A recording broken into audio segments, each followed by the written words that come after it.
I'm sure there was a lot of lively discussion around the pictures and the way they are presented. And that is what makes it so exciting about pictures, because there is no one interpretation which summarizes everything. People see different things and understand different things, and they are able to share. It relates to something in their reality, in their experience. What did this picture say to you? Or what kind of discussion did you have after looking at this particular picture?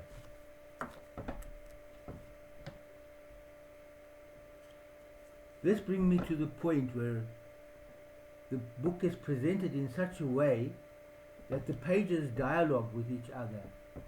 This picture doesn't belong to any other page. It belongs here. It dialogues with this page. Similarly, the earlier picture I showed you dialogues with that page. Or this picture dialogues with the page opposite. That means that this pastoral plan cannot simply be reduced to words. Part of the plan, part of the presentation, is the way it is laid out. We came to 8 focal areas in the pastoral plan. And you will find those focal areas listed in the index page at the beginning. Evangelization, laity formation and empowerment, life and ministry of priests and deacons, marriage and family, youth, justice, peace and non-violence, healing and reconciliation, care of creation and the environment. How did we reach those 8 points? It was in 2010 that the bishops decided that we need a new pastoral plan, one which takes into account the new developments in our country and in the church.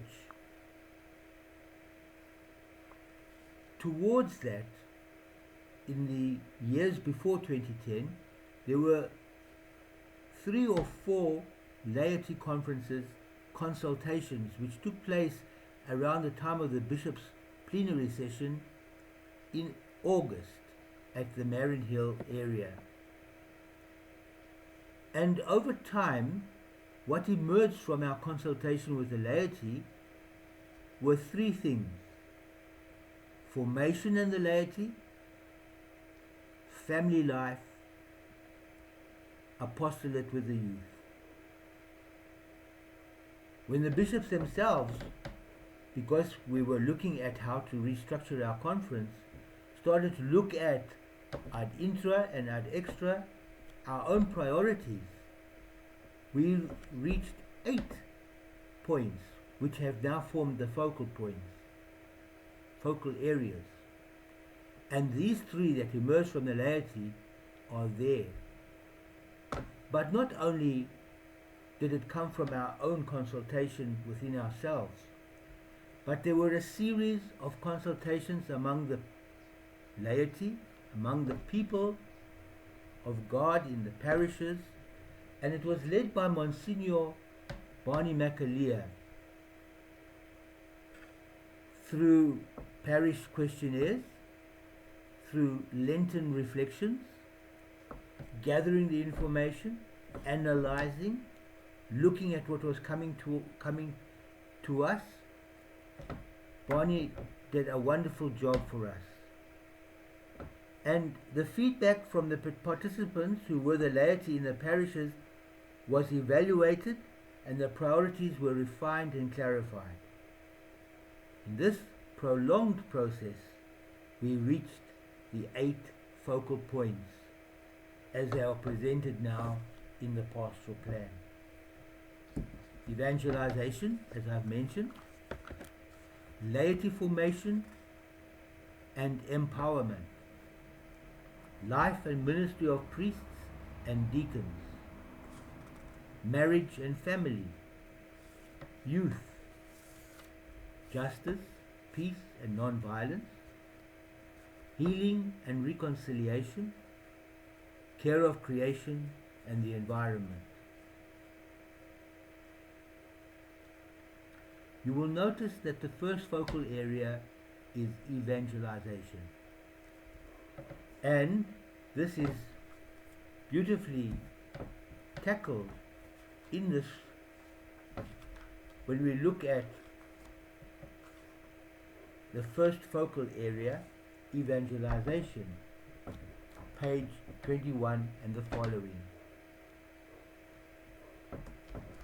Evangelization is not only put there as number one because it's a priority, but it is also the key to understanding and working through all the other focal areas. In other words, we have presented things in an order, but the order does not have to be followed, except that our advice is begin always with evangelization, because it is the key to the whole pastoral plan. Evangelizing community, serving God, humanity, and all creation. With the restructuring of the conference, the finalization of the pastoral plan was taken over from Monsignor Barney by the newly formed Council for Evangelization. And it had the responsibility for formulating, but it also has the responsibility for evaluating in the years ahead, and for judging, identifying the direction ahead. When we consulted the laity in the process of the evolving pastoral plan, we had a special meeting with the Council of the with members of the Council of the Laity.